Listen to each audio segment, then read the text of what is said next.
천사의 아침 방문을 찾아오신 여러분을 환영합니다. 오늘도 아침 예배 말씀으로 믿음과 위로의 시간을 갖게 되길 바랍니다. 성도 여러분 안녕하셨습니까? 오늘도 마지막 사명과 함께하는 아침 예배에 참석해 주셔서 너무나 감사합니다. 오늘부터 몇 차례에 걸쳐서 상화에 대한 말씀을 전해 주실 것입니다. 하나님께서 우리에게 원하시는 경험으로 하루하루 살아가는 성도님들이 되시기를 간절히 바랍니다. 이제 함께 기도하겠습니다. 하늘에 계신 아버지, 오늘도 말씀을 듣고 하루를 살아가는 저희들에게 하나님의 영광이 드러날 수 있도록 인도하여 주시고 성령께서 지도하여 주실 때 순종하고 따라갈 수 있는 부드러운 마음을 허락하여 주시옵소서. 오늘도 권면해 주시는 목사님께 영육 간의 강건함을 허락하여 주시고 붙잡아 주시옵소서. 또한 전해주시는 말씀에 성령께서 함께하여 주셔서 하나님의 사랑을 깨닫고 진리에 순종할 수 있도록 인도하여 주시옵소서. 모든 순서를 주님께 맡겨드리며 예수님의 이름으로 기도드립니다. 아멘. 성도 여러분 안녕하십니까? 앞으로 우리는 몇 회 동안에 걸쳐서 성화와 거룩함에 대한 말씀을 아침마다 좀 살펴보려고 합니다. 우리 신앙의 중요한 변화와 전환점을 가져오는 문제가 될 것입니다. 말씀을 잘 챙겨서 들으시길 제가 간절히 부탁드립니다. 성도 여러분, 오늘 많은 사람들이 변화를 말합니다. 그 변화가 어디서부터 올까요? 변화는 말씀에서 오는 것입니다. 왜냐하면 하나님의 말씀은 능력이기 때문에 그렇습니다. 파워이기 때문에 그렇습니다. 말씀은 그냥 성경에 기록된 문자가 아닙니다. 하나님께서 말씀 한마디 하시자 그 말씀 속에 엄청난 에너지가 나가면서 해와 달과 별이 만들어진 것입니다. 짐승이 만들어지고 나무가 만들어졌습니다. 하나님의 말씀 속에 에너지가, 파워가 있기 때문에 그런 결과들이 생기는 것입니다. 우리의 변화도 마찬가지입니다. 성도 여러분, 말씀은 반드시 진리이어야 합니다. 하나님의 입에서 나온 그대로의 말씀이어야 합니다. 진리에서만 하나님의 말씀이 능력으로 나타나는 것입니다. 파워가 나타나서 우리를 변화시키는 것입니다. 자, 그런데 문제가 있습니다. 어떤 분들은 주님을 따라간다고 하는데 진리가 아닙니다. 진리가 무엇인지 모릅니다. 거짓 복음을 받아들인 것입니다. 거짓 복음을 받아들이면 어떤 일이 생길까요? 거룩하게 변화되지 않습니다. 넓은 길을 가기 때문이죠. 말씀과 계명대로 주의 뜻대로 나의 자신을 부인하고 십자가를 지는 그런 신앙으로 들어가지 않게 되는 것입니다. 그래서 변화하지 않게 되는 것입니다.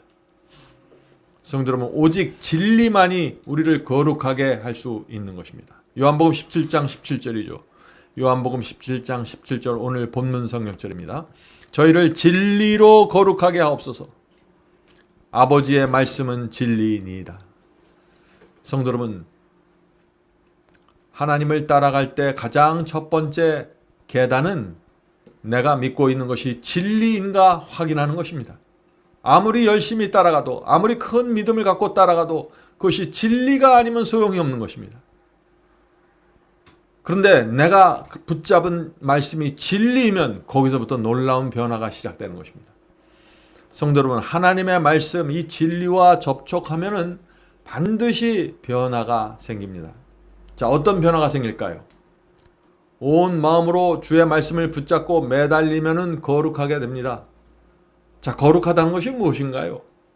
거룩하다는 것은 내 뜻을 버리고 하나님의 뜻을 붙잡는 것입니다. 그것이 거룩입니다. 내 뜻을 버리고 하나님의 말씀에 순종하는 것입니다. 자, 그런데 우리가 하나님의 말씀을 무시하고 거절하면 어떻게 될까요? 내 뜻을 붙잡고 살아가게 되죠. 그러면 거룩함이 있을 수 없는 것입니다. 하나님의 말씀을 무시하고 거절하면은 아무런 변화가 생기지 않은 상태 그대로 있는 것이 아닙니다. 그것은 큰 오해입니다. 하나님의 말씀은 능력이기 때문에 그것을 받아들이면 거룩하게 되지만 거절하면 내 양심 속에 큰 상처가 생기고 완악하게 되는 것입니다. 받든지 거절하든지 결과가 생기는 것입니다. 성도 여러분, 하나님의 말씀을 거절하면 양심이 굳어집니다. 그래서 야고보가 이런 말씀을 한 것입니다. 야고보서 1장 22절입니다. 야고보서 1장 22절. 너희는 말씀을 행하는 자가 되고 듣기만 하여 자신을 속이는 자가 되지 말라.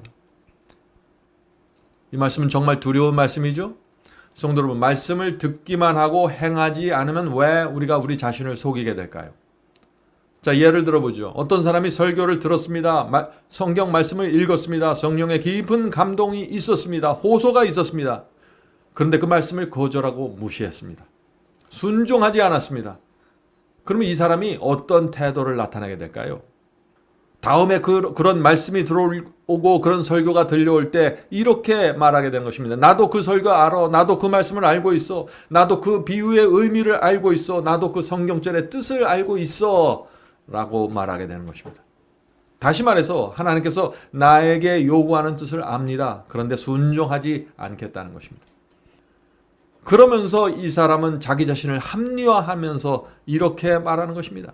나는 올바른 신앙을 하고 있어. 내 믿음에는 문제가 없어. 라고 말하는 것이죠. 이것이 바로 말씀을 듣기만 하고 행하지 않음으로 빠지게 되는 자기 기만입니다.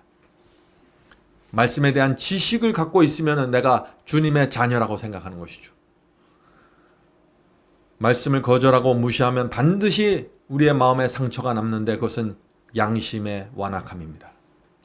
성도 여러분, 말씀은 파워입니다. 파워이기 때문에 반드시 결과를 남기는 것입니다. 받아들이면 변화되고 거절하면 완악해지는 것입니다. 자, 본문 읽겠습니다. 성화란 무엇인가? 그것은 자, 곧 혼과 몸과 영을 전적으로 남김없이 하나님께 바치는 것이다. 자, 성화가 무엇이라고 했나요? 내 전체를 하나님께 드리는 것이라고 했습니다. 나누어지지 않은 마음, 두 주인을 섬기지 않는 마음, 이것이 성화된 마음입니다. 자, 이렇게 성화를 제가 설명하면 많은 분들이 성화 그건 너무나 어렵습니다. 어떻게 우리가 그렇게 살 수 있습니까? 라고 응답합니다. 그런 식으로 반응을 하는 것입니다. 성도 여러분, 그것은 큰 오해입니다. 성화가 정말 우리가 도달하기 어려운 어떤 높은 꼭대기에 매달려 있는 경험일까요? 성경이 말하는 성화는 이것입니다. 너희가 나를 사랑하면 순종한다는 것입니다. 그것이 성화입니다. 신랑이 신부를 정말 사랑하면 모든 것을 줍니다. 남김없이 줍니다. 그 마음이 나누어지지 않는 것입니다. 그것이 사랑입니다. 월급 전체를 신부에게 주고 집문서, 땅문서, 모든 재산을 아내의 이름으로 해놔도 불안하지 않는 것입니다. 사랑하기 때문에 그런 것입니다. 아내 마음에 기쁨을 주는 것이라면 무엇이든지 하게 되는 것입니다. 성도 여러분, 이것이 사랑이고 성화입니다. 많은 분들이 성화는 행위라고 하는데 성화는 행위가 아닙니다. 성화는 그것보다 훨씬 더 깊은 곳으로 들어가서 마음의 중심에서 일어나는 변화입니다. 성화는 진심으로 사랑할 때 맺혀지는 열매입니다. 사랑하면은 주님의 뜻대로 좁은 길을 걸어가게 됩니다. 그것이 성화입니다. 계속해서 읽겠습니다. 그것은 성화는 정당하게 거래하고 자비를 사랑하고 하나님과 겸손하게 동행하며 자아 또는 자기 이익과 상관없이 하나님의 뜻을 알고 행하는 것이며 순결하고 이타적이며 거룩하고 점이나 흠이 없는 하나님을 향한 마음가짐이다. 성화가 무엇이에요? 하나님을 향한 마음가짐입니다. 하늘을 향한 마음가짐입니다. 거긴 나누어진 것이 없다는 것입니다. 거긴 어떤 점이나 흠이 없다는 것입니다. 순수한 마음으로 하나님을 사랑한다는 것이죠. 성도 여러분, 우리가 정말 하나님을 사랑하고 신뢰하면 어떻게 될까요? 하나님께서 싫어하는 것들 하지 않게 되죠. 하나님 마음에 아픔을 주는 것들 하지 않게 되는 것입니다. 그것이 성화입니다. 하나님을 공격하고 있는 사탄이 좋아하는 것들 하지 않게 되는 것입니다. 그것이 성화입니다. 거룩함입니다. 사탄이 좋아하는 것을 내가 하지 않고 버리게 되는 것이죠. 혐오하게 되는 것이죠. 그것이 성화라는 것입니다. 하나님을 사랑하고 존경하면은 내 뜻을 내려놓게 됩니다. 예를 들어 볼까요? 신부를 사랑하면은요, 식당에 가서도 신부가 원하는 메뉴와 음식을 주문하게 됩니다. 다 그렇습니다. 왜 그럴까요? 내가 갑자기 입맛을 잃어버려서 그렇습니까? 그렇지가 않고 내 입맛을 부인하고 신부의 입맛을 더 중요하게 생각하고 싶기 때문이죠. 신부의 마음에 기쁨을 주기 원하는 것입니다. 신부가 맛있게 먹는 그 모습을 보기 원하는 것입니다. 그것이 성화입니다. 주님을 사랑하기 때문에 주님의 마음에 조금이라도 기쁨을 드릴 수 있다면 내가 무엇이든지 할 수 있다는 것입니다. 나를 부인하고 십자가를 지는 것도 할 수 있다는 것입니다. 이것이 성화입니다. 사랑하기 때문에 내 뜻을 내려놓고 순종하게 되는데 이것이 변화이고 거룩함입니다. 성도 여러분, 변화와 거룩함은 당연한 것입니다. 어떤 사람들에게요? 사랑하는 사람들에게 말이죠. 겉으로 볼 때, 남들이 볼 때 그것은 마치 희생처럼 보이고 손해처럼 보입니다. 그러나 그 희생과 손해를 하는 그 사람에게는 그것은 사랑이고 기쁨이고 만족이 되는 것입니다. 남들이 볼 때는 좁은 길을 가는 것처럼 보입니다. 그러나 내가 그 길을 실제로 걸어가면 그 길은 그렇게 좁지 않게 되는 것입니다. 성도 여러분, 성화는 내가 하기 싫어하는 것을 억지로 참고서 하는 것이 아닙니다. 성화는 사랑하는 자에게 나타나는 태도이고 정신이고 마음입니다. 아주 자연스러운 것입니다. 계속 본문 읽겠습니다. 우리의 성화 곧 그리스도의 형상으로 변화되는 것은 진리를 통하여 성령의 능력으로 되는 것이다.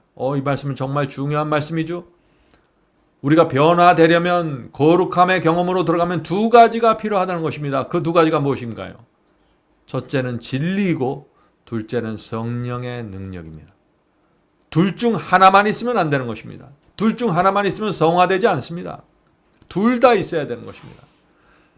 자, 만약에 진리는 있는데 성령이 없으면 어떻게 될까요? 교리만 이해한 상태에서 끝입니다. 그런 사람들은 까다롭고 메마른 사람으로 살아가게 되는 것입니다. 성령이 없기 때문에 그런 것입니다.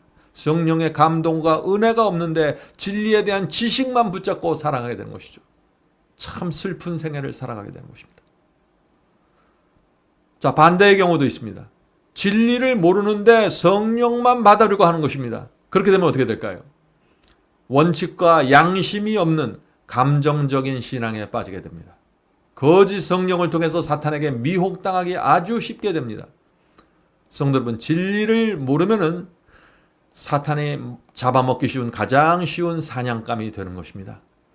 계속해서 읽겠습니다. 그러므로 이러한 변화를 우리 안에 이루려면 무슨 뜻인가요? 진리와 성령의 능력으로 생기는 이 변화를 우리 안에 이루려면 하는 얘기죠. 우리 안에 이루려면 진리를 무조건 온전한 마음으로 받아들이는 일, 곧 그 영혼을 변화시키는 능력에 남김없이 굴복시켜야 한다. 여기 두 가지 키워드가 나옵니다. 무조건이라는 단어와 남김없이 굴복시킨다는 말이 나오죠. 성도 여러분, 어떤 말씀이 진리라고 확증이 될 때, 깨닫게 될 때 무조건 받아들여야 하는 것입니다. 왜냐하면 그것이 의의 경업으로 나가는 첫 번째 계단이기 때문에 그렇습니다. 변화는 거기서부터 생기는 것입니다. 진리에서부터 생기는 것입니다. 성화와 거룩함은 진리에서부터 시작되는데 진리를 거절하면 아무것도 생기지 않는 것입니다. 성도 여러분, 진리가 무엇인지 깨닫고 마음에 받아들이고 내 뜻을 버리고 순종하는 이 전체 과정이 성령에 의해서 이루어지는 것입니다. 성령이 없으면 단 하나도 이루어지지 않는 것입니다. 그냥 받아들이는 데서 끝나고 깨닫는 데서 끝날 수 있는 것입니다. 성도 여러분, 여러분이 진리가 무엇인지 알게 되었습니까? 그렇다면 그것은 성령의 역사입니다. 진리를 마음에 받아들이고 붙잡으셨나요? 성령의 역사가 이루어진 것입니다. 하늘의 역사가 이루어진 것입니다. 진리에 순종하기로 결정하셨나요? 성령의 감동하심에 굴복한 것입니다. 하나님께서 좋아하시는 가장 큰 결정이 이루어진 것입니다. 모든 것은 성령의 역사입니다. 성도 여러분, 그러므로 여러분이 지금까지 했던 어떤 깨달음, 어떤 순종, 이 모든 것들이 아주 소중하고 중요한 경험입니다. 왜냐하면 하나님께서 여러분 속에 들어오셔서 그것을 만들어내신 열매이기 때문입니다. 그러므로 여러분이 갖고 있는 진리에 대한 깨달음과 지식과 경험, 순종, 이 모든 것을 소중하게 마음에 담고 사시길 바랍니다. 함부로 대하지 마시길 바랍니다. 자, 본문 읽겠습니다. 우리의 품성은 본질적으로 왜곡되고 도착되어 있다. 적절하게 발달되지 못한 결과로 품성이 균형 잡혀 있지 않다. 자, 우리는 태어나면서부터 이기적이고 교만한 본성을 갖고 태어납니다. 그리고 진리를 깨닫고 온 마음을 주님께 드릴 때까지 오랜 세월 동안 어떻게 합니까? 본성에 끌려서 살아가게 되죠. 진리를 모른 채 살아가는 것입니다. 죄로 인해서 그래서 우리의 품성이 왜곡되고 이기적이고 아주 문제가 많은 성품을 갖게 되는 것입니다. 계속해서 읽겠습니다. 탁월한 자질이 못마땅한 특성과 결합되어 오랜 세월, 오랜 방종을 통하여 그릇된 성향들이 제2의 성격이 된다. 그리고 많은 사람이 자신의 버릇을 완강하게 고수한다. 많은 그리스도인들이 나는 천성대로 태어난 대로 살겠습니다. 나는 이렇게 태어났으니까 이렇게 살겠습니다. 라고 말합니다. 태어난 기질대로 살면서 그런 사람들은 품성을 그렇게 비틀어진 품성으로 자라나도록 내버려두고 방치하게 되는 것입니다. 자기의 습관과 버릇을 그대로 고집하는 것입니다. 그런 사람들은 어떻게 될까요? 계속해서 읽겠습니다. 그들이 진리를 받아들인다고 공언하고 그리스도께 자신을 굴복시킨 후에라도 동일한 옛 습관에 탐닉하여 동일한 자만심이 나타나며 그릇된 동일한 관념들을 품고 있다. 그런 사람들은 회심했다고 주장할지라도 스스로 진리에 변화시키는 능력에 굴복하지 않았음이 명백하다.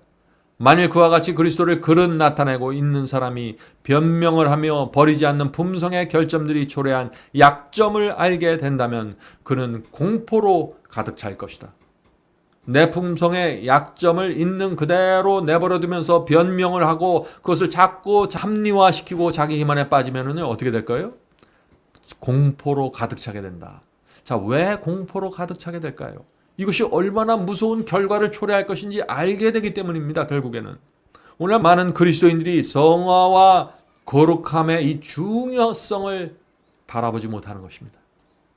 구원은 믿음으로 받는다는 말만 계속 되풀이하면서 살아가고 있는 것입니다. 오늘 유행하는 구원론이 무엇입니까? 믿으면 구원받는다는 것입니다. 구원을 내 중심으로 생각하는 것입니다. 나만 구원받으면 되는 것입니다. 내가 주님을 잘 믿고 교회 열심히 다녀서 나만 구원받으면 된다는 것입니다. 그래서 내가 어떻게 구원받을 수 있을까에 초점을 맞추고 살아가는 것이죠. 헌금을 잘 내야 구원받는다고 가르치면 헌금 열심히 드리려고 하고 또 어떤 행위를 열심히 해야 구원받는다 그러면 그 행위에 또 집중하고 이렇게 해서 구원을 얻어내려고 애쓰는 것입니다. 성도 여러분, 이제 우리의 시선을 돌려야 합니다. 우리는 하나님과 사탄의 전쟁 사이에서 살고 있다는 것입니다. 그 전쟁에서 우리를 살리기 위해서 하나님의 아들이 이 땅에 내려오셔서 죽임을 당하셨습니다. 그것이 전쟁의 실체입니다. 그러므로 우리는 이 하나님과 사탄의 전쟁에서 어떻게 해서든지 내가 하나님 편에 서 있어야 한다는 이 결심과 믿음을 갖고 있어야 되는 것입니다. 구원은 내가 하나님의 편에 서서 살아간 결과로 주어지는 선물입니다. 하나님께서 보상해 주시는 것입니다. 너희가 내 편에 살기 위해서, 내 편에 서기 위해서 나를 위해서 희생하고 좁은 길을 걸어갔지. 내가 보상을 해줄게 하면서 주시는 것이 구원과 영생입니다. 성도들은 바로 여기에 성화의 중요성이 있는 것입니다. 성화는 하나님의 편에 서서 살아가는 삶입니다. 그런데 오늘 많은 분들이 사탄의 편에 서서 살면서 구원은 하나님께 가서 받으려고 하는 것입니다. 사탄이 주는 유혹과 충동대로 살아가면서 내 자신을 부인하지 않으면서 구원은 십자가의 피로 얻어내려고 하는 것입니다. 그런 분들에게 이 성화는 전혀 이해될 수 없는 하나의 추상적인 관념에 불과하게 되는 것이죠. 성도 여러분, 하나님을 사랑하면 하나님의 편에 서서 사탄과 싸우게 됩니다. 하나님과 사탄의 전쟁에서 어떤 희생을 치르더라도 내가 하나님의 군사로 살겠다는 마음의 결단이 서게 되는 것입니다. 뜻을 정하게 되는 것입니다. 그것이 성화의 시작입니다. 성화란 내가 사랑하는 주님의 뜻대로 살기 위해서 내 몸을 쳐서 복종시키기까지 하는 것입니다. 성화는 하나님께 영광 돌리기 위해서, 기쁨을 드리기 위해서 내 자신을 부인하고 십자가를 지는 것입니다. 그것이 성화입니다. 성화는 하나님을 진심으로 사랑하고 진심으로 감사하기 때문에 주님을 위한 결정과 주님을 위한 선택을 하는 것입니다. 그것이 성화입니다. 본문 읽겠습니다. 자신의 생활 방식이 변화될 필요가 없다는 생각을 아무도 하지 말게 하라. 기꺼이 자신의 잘못을 바라보고 그리스도의 뜻을 배우기 위해서 하나님의 말씀을 연구하며 그리고 그분의 뜻이 그들 안에서 그들로 말미암아 그들을 통하여 이루어지도록 기도하면서 자아를 불신하는 가운데 끊임없이 하나님의 말씀에 유의하지 않는 한 아무도 안전하게 행할 수 없다. 성도 여러분, 얼마나 중요한 말씀입니까? 그래서 성경은 두려움과 떨림으로 구원을 이루라는 말씀이 나오는 것입니다. 주님을 믿고 영접하면은 안전지대로 들어가는 것이 아닙니다. 주님을 믿고 영접하는 것을 사탄이 보면은 내버려 두질 않는 것입니다. 계속해서 충동하고 유혹하고 시험을 주는 것입니다. 그래서 흔들려 떨어져 나가게 만드는 것입니다. 그래서 성화가 필요한 것입니다. 성도 여러분, 성경은 왜 죄와 세상을 이기는 성화를 말할까요? 왜냐하면 사탄은 끊임없이 우리를 유혹하고 우리의 육체 속에서 죄된 충동이 올라오도록 계속해서 자극하기 때문이죠. 자, 우리가 어떻게 이 사탄이 주는 죄된 충동과 유혹을 물리칠 수 있을까요? 중요한 질문이죠. 날마다 주님을 바라보아야 합니다. 주께서 가시는 길을 따라가야 됩니다. 말씀을 마음속에 넣어야 합니다. 예수께서도 가라사대라는 말씀으로 사탄의 유혹을 물리치셨습니다. 말씀을 마음에 넣어야만 우리의 마음이 부패되지 않게 됩니다. 말씀이 마음을 붙잡고 있어야만 육체에서 올라오는 그 악한 충동에 의해서 우리의 마음이 오염되지 않게 되는 것입니다. 성도 여러분, 이 기도와 말씀, 성령의 도우심이 얼마나 필요한지 아는 성도들은 성화의 길을 걸어가게 될 것입니다. 자, 마지막 문단을 읽겠습니다. 그들이 자신을 신뢰하지 않고 그리스도를 신뢰한다는 사실을 그들은 드러낸다. 여기서 그들이 누군가요? 자기를 부인하는 사람들입니다. 자기를 부인하는 사람들은 진리란 성악해 되고 세련되게 할 수 있는 거룩한 보물이라고 주장하게 된다. 그리고 끊임없이 자신의 말과 태도를 그 원칙에 조화시키려고 애쓰게 된다. 주님을 사랑하니까 이런 애씀과 노력과 수고가 나오는 것입니다. 주님을 사랑하면은 진리가 무엇이라는 것을 정말 알면은 나를 향해서 펼쳐지고 있는 이 사탄과 하나님의 전쟁의 실체를 정말 알면은 성화의 중요성을 깊이 들여다보게 되는 것입니다. 그 경험을 달라고 매달리게 되는 것입니다. 예수께서 하신 말씀 아시죠? 누구든지 나를 따르려거든 자기를 부인하고 십자가를 지라는 이 말씀의 중요성에 초점을 맞추게 되는 것입니다. 성도 여러분, 성화의 경험 없이 구원받을 수 있을까요? 없습니다. 성화의 열매 없이는 구원이 없는 것입니다. 성화 없이 구원받겠다는 생각은 마치 내가 비록 사탄의 편에 서서 살지만은 구원은 하나님 편에 가서 받겠습니다 라는 생각과 똑같은 것입니다. 안타깝게도 오늘 많은 분들이 이 성화와 구원이 어떻게 연결되어 있는지, 하나님에 대한 사랑과 성화가 어떻게 연결되어 있는지 모르는 것입니다. 사도 야고보의 말씀을 읽고 오늘 말씀을 마치도록 하겠습니다. 야고보서 1장 12절입니다. 야고보서 1장 12절. 시험을 참는 자는 복이 있도다. 다 어떤 사람에게 복이 있다고 했어요? 시험과 유혹이 올 때 참고 견디고 인내하는 자들에게 복이 있다고 하는 것입니다. 자, 이어지는 말씀 중요합니다. 시험을 참는 자는 복이 있도다. 이것에 옳다 인정함을 받은 후에. 무슨 뜻인가요? 시험이 옵니다. 유혹이 왔어요. 그럴 때 우리가 주님 편에 서 있는가를 확인한 후에, 내가 하나님의 편에 서 있다는 사실이 드러난 후에 주께서 자기를 사랑하는 자들에게 약속하신 생명의 면류관을 얻을 것입니다. 성도 여러분, 어떤 사람들에게 생명의 면류관이 주어진다고 했나요? 시험 받을 때 참고 견디는 자들입니다. 그런 신앙을 가진 자들에게 생명의 면류관을 하나님께서 주신다는 것이죠. 시험 받을 때 나를 부인하고 십자가를 지는 신앙을 가진 성도들, 시험 받을 때 사탄의 편을 떠나서 하나님의 편에 확고하게 서는 신앙을 가진 성도들, 이런 성도들에게 하나님께서 큰 보상을 주시는데 그것이 생명의 면류관이라는 것입니다. 내 편으로 되어 주었기 때문에, 네가 이 세상에서 고생하더라도 내 편이 되어 주었기 때문에 내가 보상을 하겠다는 것입니다. 성도 여러분, 오늘 우리 모두 이 생명의 면류관을 받는 신앙으로 들어가게 되길 제가 간절히 바랍니다. 자, 이제 기도하겠습니다. 하늘에 계신 아버지, 성화에 대해서 정확하게 이해할 수 있도록 도와주시옵소서. 성화가 어떤 막연하고 철학적이고 어떤 신기루 같은 경험이 아니라 날마다 우리가 하나님의 편에 서는 경험이라는 사실을 이해할 수 있도록 도와주시옵소서. 하늘에 계신 아버지, 주님을 사랑하는 자는 하나님의 편에 가서 선다는 이것이 성화라는 진리 깨닫게 도와주시옵소서. 하늘에 계신 아버지, 날마다 우리가 자신을 부인하고 십자가를 진다는 것이 지루하거나 지치는 경험이 아니라는 사실을 이해할 수 있도록 도와주시옵소서. 하나님을 사랑하기 때문에 저희가 이렇게 살기 원합니다. 주님의 마음에 조금이라도 기쁨을 드리는 것이 저희의 소원이기 때문에 성화에 대한 진리를 받기 원합니다. 도와주시옵소서. 진리와 성령으로 저희가 변화되는 경험이 무엇인지 가르쳐 주시옵소서. 오늘 이 자리에 모인 성도들에게 성화의 경험을 시작시켜 주시옵시고 깨닫게 하여 주시옵소서. 예수님의 이름으로 간절히 기도드립니다. 아멘.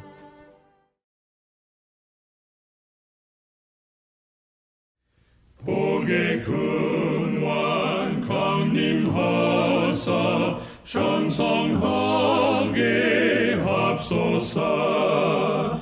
한량없이 자비하심 중량하길 없도다. 찬사로의 기쁜 찬송 나도하게 합소서. 구속하신 이내 하무 항상 찬송하리다. 주의 도와주심하다 이때까지 왔으니 이와 같이 전국에로 이루기를 바라네. 하나님을 배반하고 죄에 빠진 우리로 예수